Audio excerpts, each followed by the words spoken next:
Hello guys! In this video tutorial, we will tell you how to upgrade your free app to a paid plan. Log into your app account and click on Upgrade option. You will be redirected to our pricing page plan. Here you will see two different plan options, monthly and yearly, and three different subscriptions, basic, gold, and platinum. Select your desired plan and subscription and click on Upgrade Now. You'll be redirected to the payment section where you can make payment through credit card, debit card, or PayPal.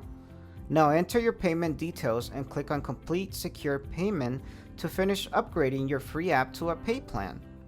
You'll be redirected to the confirmation page. Here you will see the confirmation message that your mobile app has been successfully upgraded.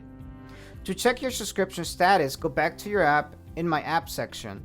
You will see that your current plan has been changed from free app to paid app.